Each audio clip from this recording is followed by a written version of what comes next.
What are you thinking about? You gotta be alert. How many thought I retired?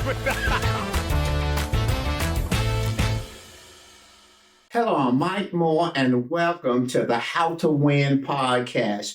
These podcasts are based off 2 Corinthians chapter 2, verse 14. It says, "Now thanks be unto God who always causes us to triumph." Listen, I'm so happy to have you at How to Win. We're glad to have you with us today. I have my daughter with me, Tiffany. It's going to be a blessing today. But before we get in our discussion, remember, if this podcast bless you, I want you to share it with others because we want to get the word out to other people. I want you to subscribe to this channel and make sure you hit that like button and make sure that we can take it to another level. Thank you so very much for your support. Thank you so very much for your participation. We're going to be talking about something that I know you're going to be blessed by, and maybe you've had questions about. We're going to be talking about men in the church. We're going to be talking about engagement, challenges, and opportunities. We're going to be talking about the decline of men in the church. Why is there a decline? Statistics says that there are 60 to 70% female presence in the average worship service. Think about that. 60 to 70% female presence in the average worship service. Now, we've been a part of a church, Faith Chapel, where we've had a lot of men, but across the board, that's not true. And then early in our church, we didn't have a lot of men in our church, and we prayed about it. Volunteerism, for the most part, is heavy female, and statistics say that men pray less, they read the word less, and they share their faith less than females. And we got to talk about that. We got to talk about, is there something wrong with the church? Is there something wrong with men? Is there something wrong with Christendom or Christianity? We got to talk about that, and I believe that it's going to be a blessing for you. Tiffany, hey. Good to have you with us today. I'm excited about this conversation. It's going to be good, isn't it? I plan to listen more because I think sometimes the problem can be women, we like to give the answer to everything, and we may just need to listen to the men talk. So this one, I'm really looking forward to hearing you share on this topic. Now, you gave some statistics. You said 60 to 70% of women are in the church. And so what I saw was out of the 60 to 70 of them, 60% were, I think, married women. Okay. And then the other was single women. Okay. And then what I saw that there were, because I had this conversation with some of my friends, a friend of mine was saying how she wanted to meet a man in church. And I was like, I don't know if you're going to meet him in church. You know, you may have to really believe God, because statistically, it was saying how the single men, it's about 30% of single men in the church. So I think that that's interesting. So I wanted to ask you, because again, I'm listening on this one. Okay. Why do you think, or have you noticed? Now you can't ask me hard questions. Okay, no hard questions. But have you noticed, because this is what I've noticed. I've noticed changes when we look at conferences, so single conferences. A lot of the single conferences that I go to, the majority of them are women. And then even just with men being involved and engaged with church. So have you noticed any changes with men in the church over the years? Well, you know, as a pastor, from time to time, I would do singles conferences, and I would make people aware, okay, we're not trying to get everybody married. Okay, that's not what we're trying to enrich the singles. But unfortunately, even though we had a great conferences, usually the female participation and attendance was higher. Yeah. So I think the average pastor, most pastors would say that it is a problem. It is a challenge. And so when I'm like this. When we discuss something, I want to do my research too. I draw from my 40 some years of pastoring, but I just kind of went online too to try to figure out, okay, what is the problem? And I think that really we have to look holistically. We have to look at it in a broad sense. That's why I say I asked the question, just a rhetorical question. Is there something wrong or something we're not doing or something missing in the church?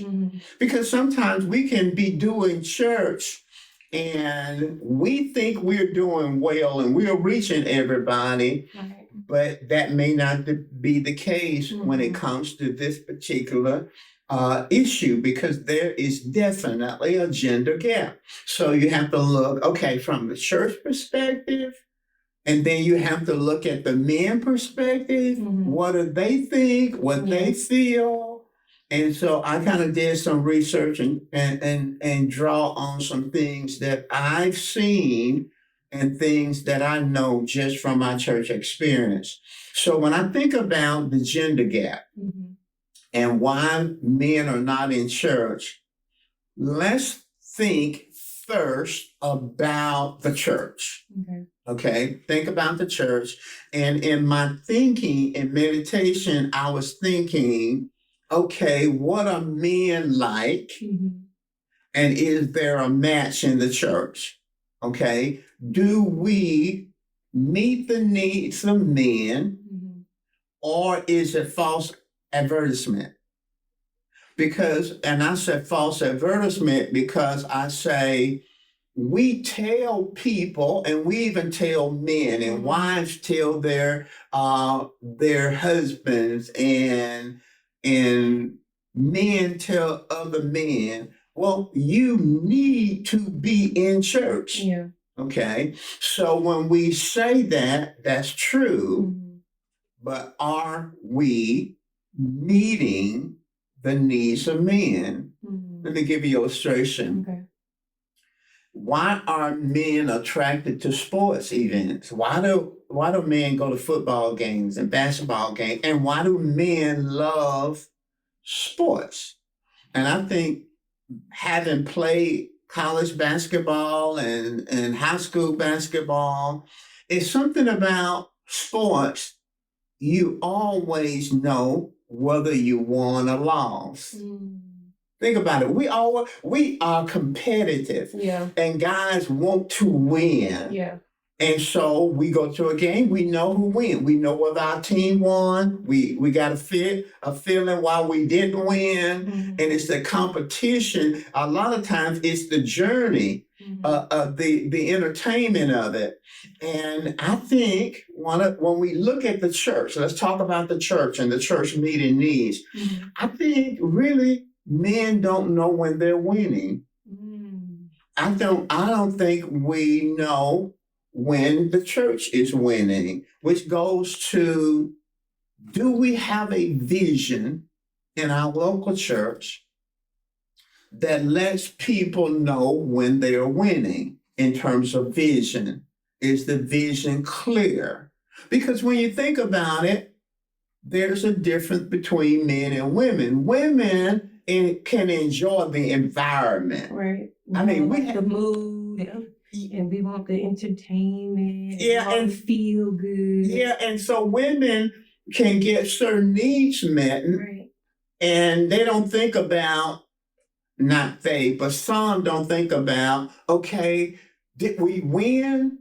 But the average guy, man, if they're going to be in a church, they want to know we winning. So that's a good, so, because I'm going to take you off for a second. When you talk about, they want to know that they're winning. When you say winning, are you saying like winning when it comes to leading, winning when it comes to family, with finances, or just winning when it comes to the vision of the church? Right now, we're going to get to it personal. We'll get to personal in a minute. But right now, I'm talking about men joining the church. And think of it as an organization. You're going to join the church. And we say you need to join the church. Well, from a corporate standpoint, if I have a competitive nature, if I have a desire to win, and most men do have a desire to win, and yet the church does not have or articulate a clear vision of where we're going, then it's going to be difficult for men to grab hold to it because we have a competitive nature. We want to know that we're winning. And if we're losing, at least we know we're losing. But if the church, and here again, I know it's a lot of factors, but if the church corporately has no clear vision, no goalposts, no touchdown, like we touchdown. We may not even get a touchdown, but at least we know we got a first down. Yeah. So if the church is not casting vision and we're not moving or going anywhere, it's going to be hard for men to stick with that. Okay. Now you asked the question. Well, let me ask you one more. Okay. Don't go into the personal action. Okay. So you saying that men feel like they have to feel like they're winning? Does that include them being involved in the winning? It does include them being involved. See, what I want to do is kind of break it down to that level. Okay. But if I'm going to join the church, I'm going to join. The business, I'm going to join the organization, I'm going to join the institution, then I want to know that the thing that I'm joining is winning. Okay, so let's take the illustration that you're talking about with sports, right? Okay. So with football, the end goal is a Super Bowl. Right. What is the Super Bowl for the church? Are you saying that's individual for each church and their vision? Right. Okay. Right. In other words, every church should have a vision of why they exist, a purpose and a vision of why they exist and what they're trying to accomplish, what they're trying to do, where they're going. Now, for example, the vision of Faith Chapel is to reflect Jesus, Practically, we had visions along the way, Like we knew we wanted to build a 3,000 seat dome sanctuary. That's something we know when we winning on that. Right. The Family Activity Center, $26 million. We complete. We know we winning on that. The Family Care Activity Center, a Family Care Ministry Care Center to the homeless. Churches have to have something that they are targeting, something that they want to become, in order for people to feel I'm joining something. Now, let's get a little personal. I'm still talking about the nature of men. And the character of the church. So secondly, because there are at least 3 areas we could talk about. You hit one of them, and that was the environment. But let's talk about the message.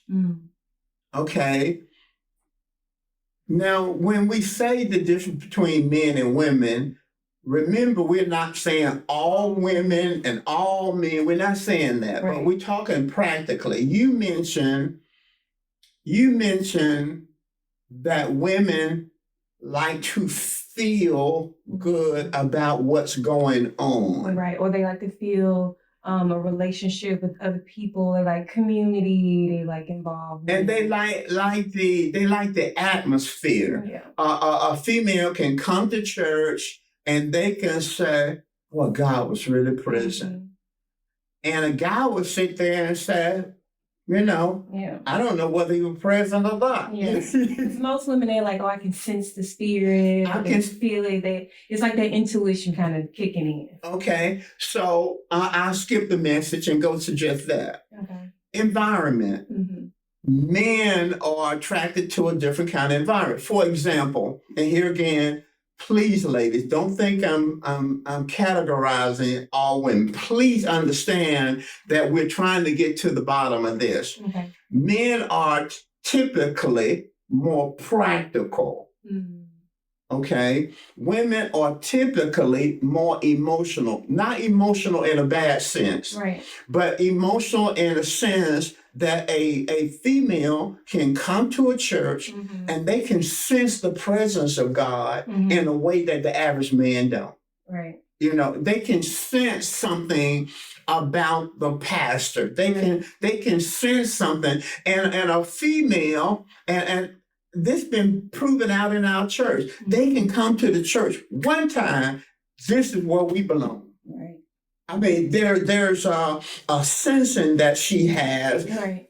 This is where we're supposed to be. And they can turn to their husband and say, listen, this is the church we need to be. Well, he's a little more practical. Okay. So if the church is geared towards the emotional realm, and we had a great time, and boy, the Spirit of God was moving, and folk were raising their hands. Well, if you look across the congregation, the average man is not even doing that.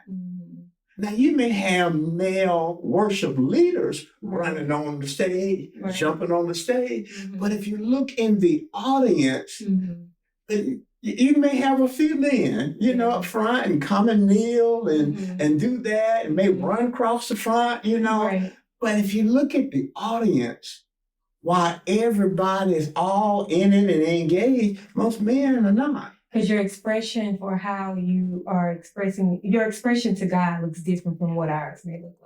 Yes. And so what is an expression for, because see, I'm that type of person, I'm like, he wasn't raising his hand, he wasn't clapping his hand, he was not. So what does it look like for a man? For a man, a man is more practical than that, okay? Your wife could be just clapping, she got all this, right? And the guy just sitting there because you told the man you need to go to church. You told me you need to go to church. So the man, it's almost false advertisement because see, a man don't go to a sport event to get a need met. They don't go like, I didn't get my need met. But we tell the man in church, you need to go. So the man thinking, okay, why do I need to be here? But it's so interesting that you say that about the game, because men in sports games, they do show expression. They do clap their hands. They are cheering. So, that is interesting that you said that because they can do it. It just may look different in church. It's a little different in church because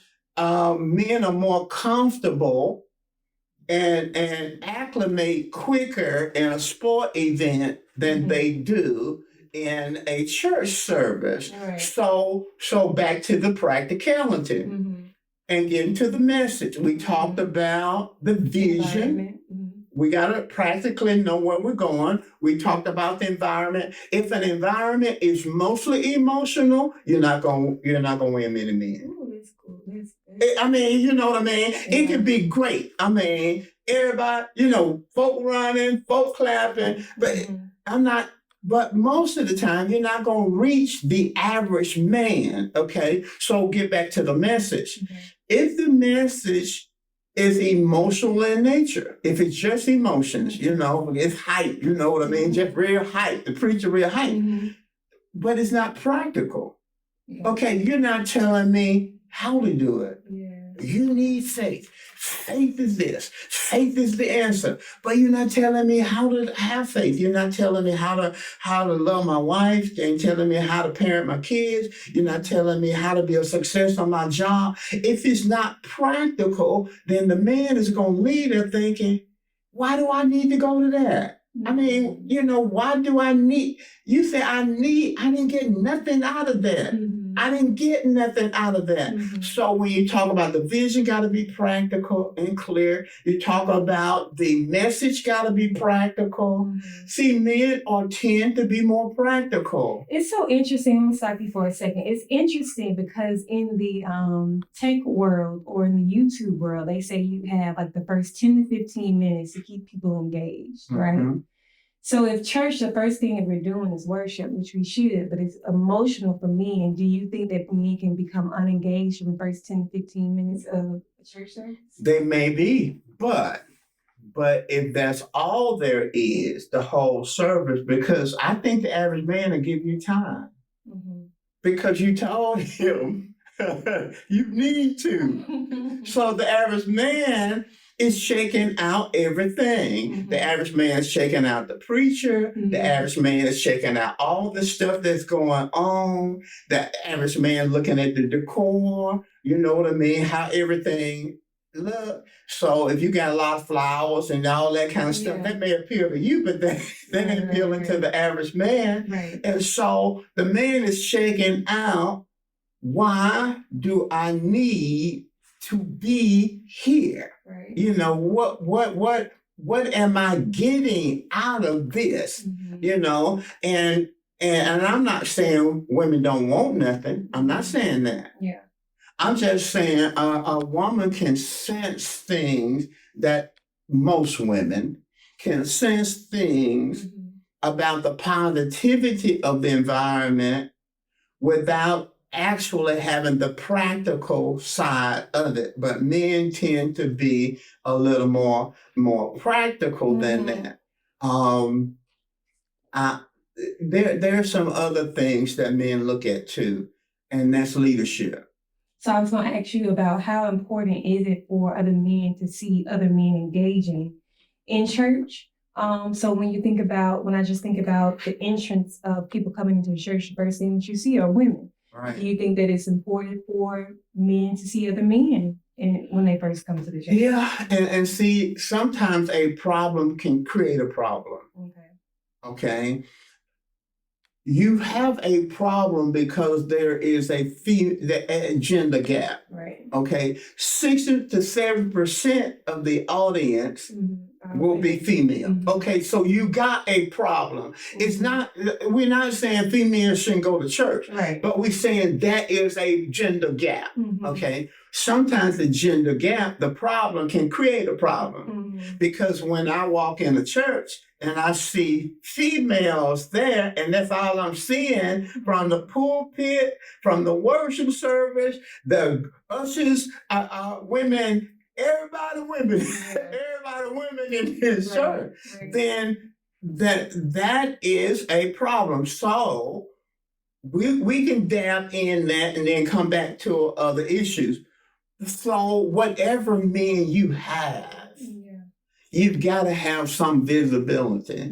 That's why I would prefer, sometimes people may not have it, I would prefer to have the men ushers and have female greeters, not because females can't usher.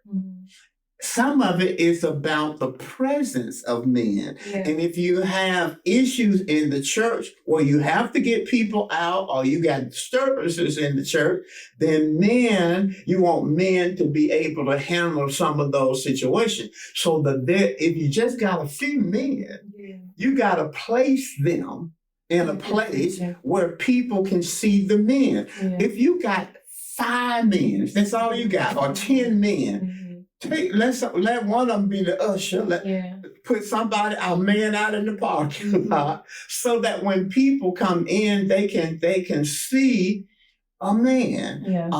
It's not prejudice. It's not needing women. But if you're trying to attract men attract men. Men, not women. Men, now you got some men going to see women, but that ain't most men. Some people think that's most men. It's not most men. Most men are going to church because you told me I need to go to church. So another problem that creates a problem, in my opinion, is the leadership.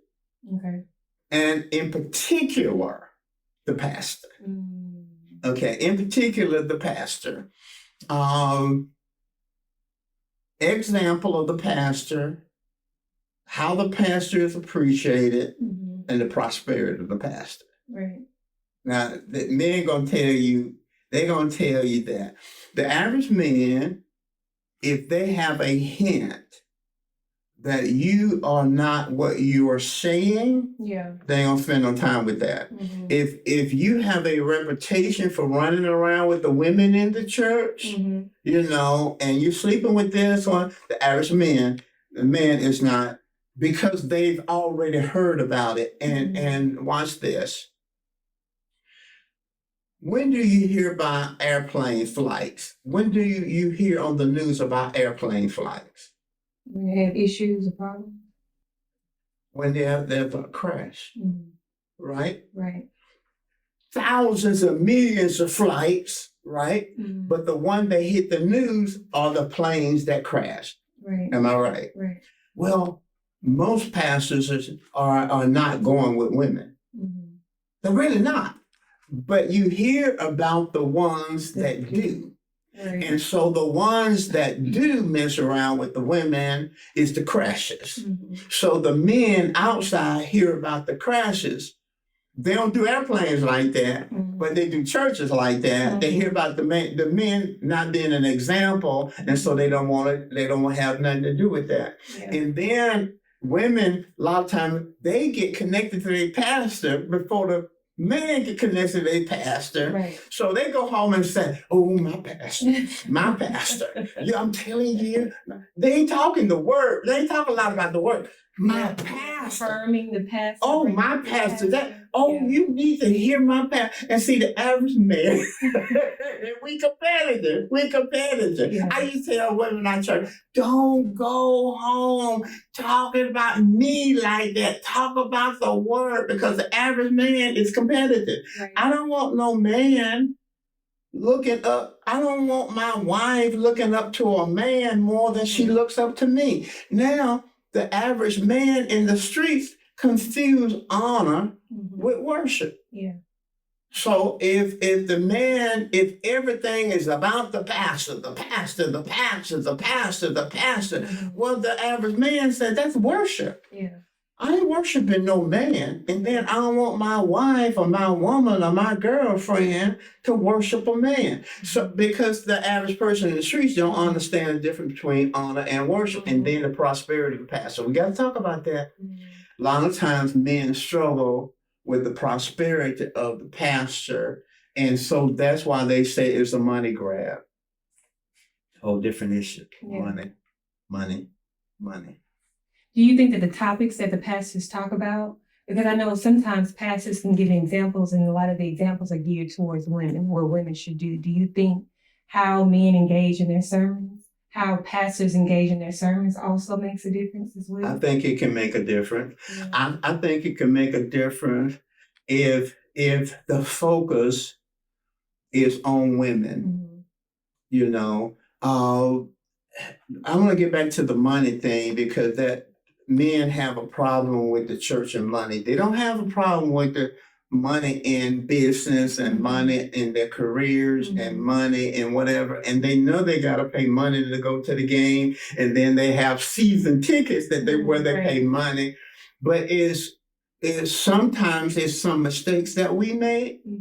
And then sometimes it's because we don't teach full enough about money. Here's what I mean by that. If you have imbalanced teaching on giving, imbalance, and what I mean by imbalance, you talk about the pastor or whoever talks about giving to the church, and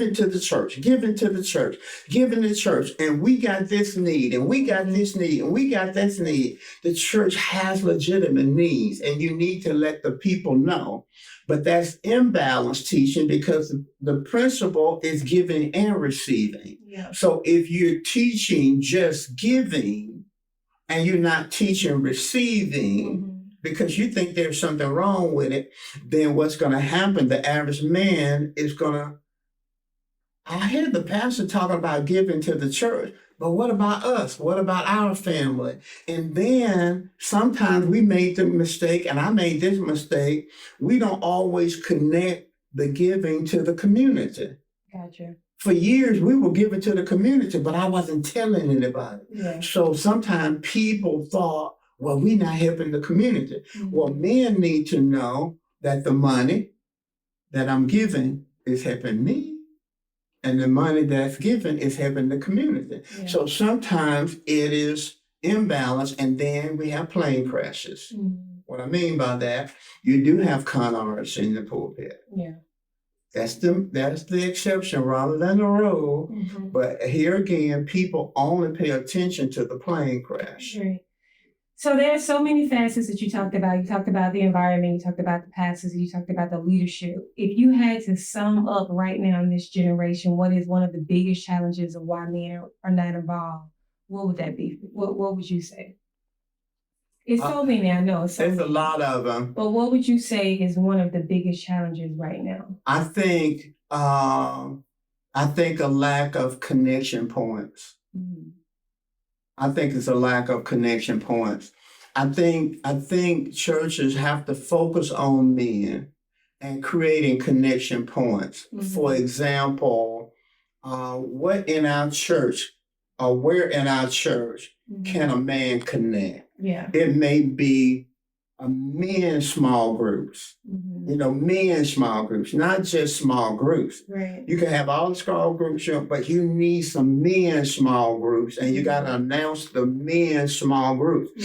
Other connection points is where can men serve, and the church being intentional about men serving. I notice even in our church, we have men in the band, we have men in worship. But it's more women, more men in the band, more women in worship. Okay, I noticed that ushers can be a connection point. Parking lot can be a connection point. A lot of men are into technology, and I notice a lot of times the men that's working with TV, audio, and you have to think about connection points, and then men like projects. Yeah. Okay, they like projects. I think sometimes we make everything about joining. I think we should have some projects that men can get involved in before they join the church. Yeah. Before they join, because if a man can connect, then he may think about joining. Now that can be everywhere. That's one of the things I liked about the activity center is that we had Tuesday basketball, Thursday basketball for men to come in and they would play basketball. And the only little snippet, and I won't say the only little snippet, but the beginning of it, one of the members here, Mrs. Seals, would pray with them, or whoever is working with them would pray with them. And then they may talk about one thing when they're playing basketball. So a lot of the stuff that they're relating about or talking about or sharing with is stuff that's just related to everyday lifestyle stuff. It's not always about church stuff. But I do think that they're building relationships even though they're not always mentioning God in every sentence. Does that make sense? And see, you can have projects in the community and then ask men to be a part of that. And some men who don't even go to church or don't go on a regular basis, they'll help you with a project. Right. But you got to have something that they can do without having to join first. Now, let's go back to the sports teams. Okay. That's a great connection point that you brought up. Okay. Sports teams, having sports teams. But really think about it. Most churches that have sports teams don't really invest in it. Yeah. Okay, watch this. This is what I mean by it. If you're intentional about reaching men, and men connect to sports, then you start investing money in coaches, investing money in teams, investing money in uniforms, and you see that as an outreach. So if it's an outreach and you're intentional trying to meet men, then you establish those teams up in a way where the average man says, listen, I like to build. They even got uniforms. Okay, they got referees, they got this, they got that. But a lot of times we just make it peripheral. It's not really, we don't understand the nature of men, so we may not invest in that because we think really it's more important to invest in something in the church than invest in the sports team. not realizing the sports team probably won't get you more return than maybe you investing in the church. Does that make sense? Yeah, that's why I think I want to, again, going back to the member, Mr. Seals, I think he's very invested in it, and you can tell he's passionate about it.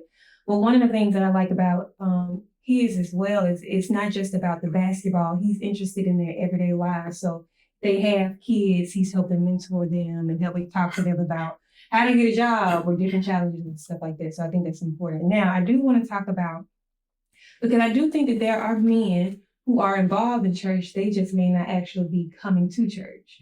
So what are your thoughts about men who are involved in church, but they may be watching it online, or they like, hey, I don't have to go to church all the time.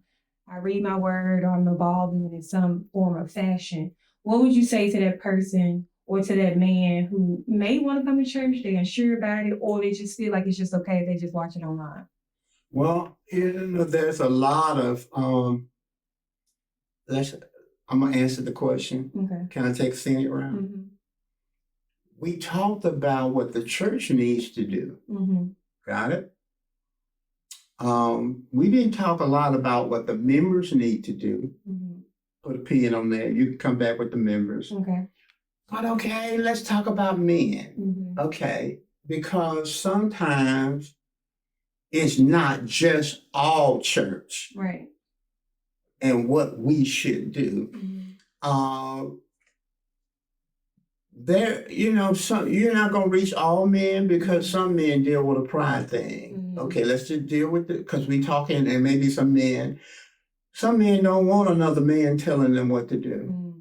Some men don't want that preacher to tell me how to run my house. Yeah. It's a pride thing, and it's a double standard. It's really, and it's not church, double standard. A man will submit to a coach, and the coach telling them what to do. A man will submit to their boss, and the boss telling them at work what to do. But some men don't want the preacher. Let's just tell it like it is. If we're going to talk about the preachers running around, let's talk about the men. And some men have a lust problem. They don't want to go to church because they want skirts and they want panties. And they go to church, see? They know they can't be doing all that crazy stuff, especially if they don't go into a good church where they're being taught the difference.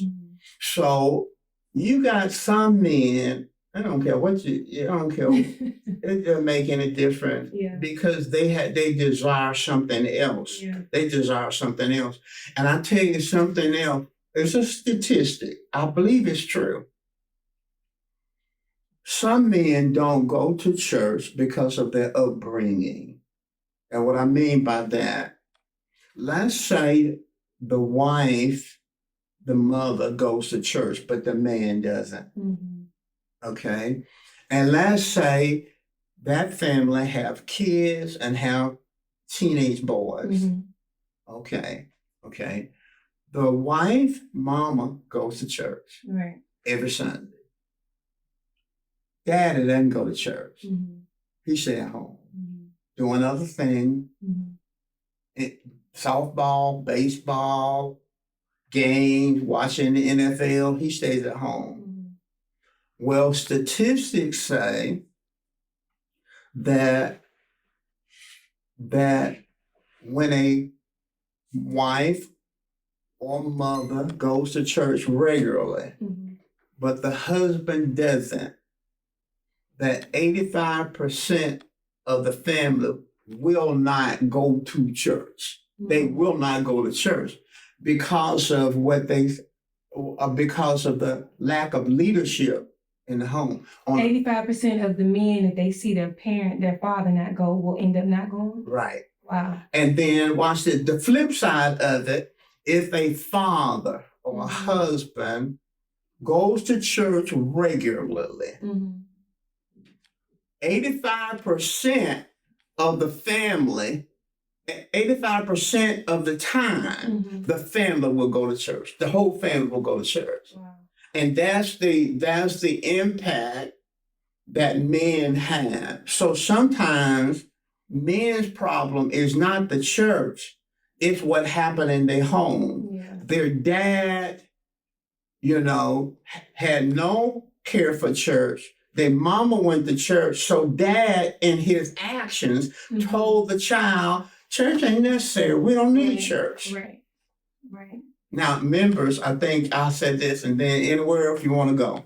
Time is going by fast, Tiffany. It's a big conversation. I think sometimes we promote church, but we don't exemplify church. What? Explain it.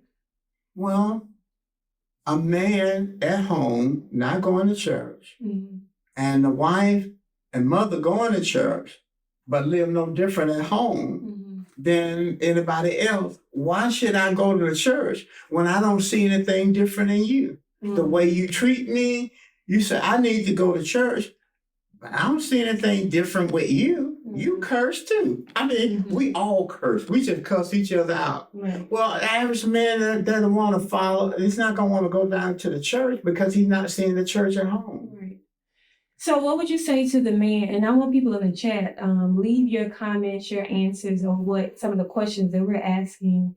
We want to even know, like, what do you think some of the reasons why, especially for men, we want to hear from you of some of the reasons why you or some of your friends that you may know who are not interested in going to church. And then if they say something in the chat, it may direct us to do something else. Right, because this was a conversation that can go on. It can go on. There's so many factors that you can go talking about it. So for a man that's unsure, he wants to get involved, but he kind of unsure about, the whole church thing, or he feels like church is not his thing, or to the person who they listen to the word and different things like that, but going to church may not be their thing. What would be a piece of advice that you would give that person? I would say to the man who not sure about church, not sure that it's necessary, maybe you haven't gotten anything at church, I would say to you, don't generalize. I mean, in the same way that every airplane does not crash, every airplane doesn't crash. And most of you would never stop flying on a plane because there was a crash, because a large percentage, 90-some% of the planes never crash in their destination. Same way in churches. Some churches are not good churches. Some churches don't meet needs. But that's not all churches. That's not all pastors. Not all pastors is not running around. All pastors are not just money grabbers. So don't generalize. And then I would say do church like you do everything else. You shop around. If you go to a store and maybe you want some tools, and that store don't have your tools, you go to another store and get your tools. If you take your car to an auto shop to get it repaired, you're not satisfied, you go to another. And I would say shop around, man, shop around. And because God wants you to be connected to a church. And he wants you to grow, and he wants you to learn about God and learn about the things of God. And there are good churches, even in our city and in every city. Most cities, there are good churches and there are good pastors. So you have to, and maybe if the church doesn't have everything, maybe you can be an answer to that church and help that church become what it should be. I think that's good, because there are so many great churches, and what people don't realize is not every church is not meant for every person. So there may be one church that may be meant for you, and it's another church that may not be meant for you, but that doesn't mean you go and talk about the other church that's not meant for you. They just Tiffany, will you say that again for the people in the back? Because that's powerful. Yeah, so you have to just remember that. And I used to tell my students, because they had a particular church that they would love to go to, and that person was kind of like, oh, okay. But they loved it. And so what you have to realize is that not every church is meant for you. There are some churches that's meant specifically for those people. And if it's not your cup of tea, you don't talk about it, you don't badmouth the church. It's just not your church. You just have to find your church that fits for you.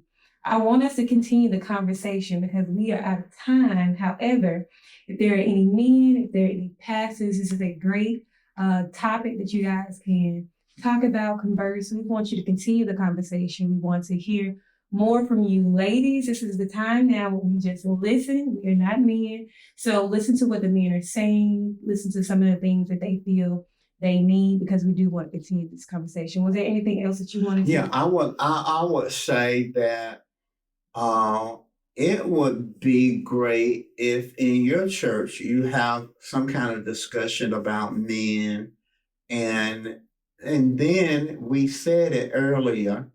We said that when I have asked people, what one thing you got out of it? I mean, what one thing that really spoke to you? And you can let us know in the chat. I mean, you can let us know in the chat, okay? I never thought about that, or I never, and then sometimes prayer. We didn't talk about praying because, Spiritual warfare. yeah, when we didn't have men early in our church, we started praying about it. That's good. And I think everybody needs to be praying about it because it's important to have men in the church. Yeah. I think the enemy can see that, and that's why he fights so hard to keep men out of church. Right. If this podcast blesses you, push that like button. I want you to subscribe to this channel, and I want you to share it. Come on, share it. It's a simple thing to share on your device so that other people can get it. Okay. I think we're out of time, That's too. it. That was good. I enjoyed this conversation with you today. I enjoyed it too. I'm learning.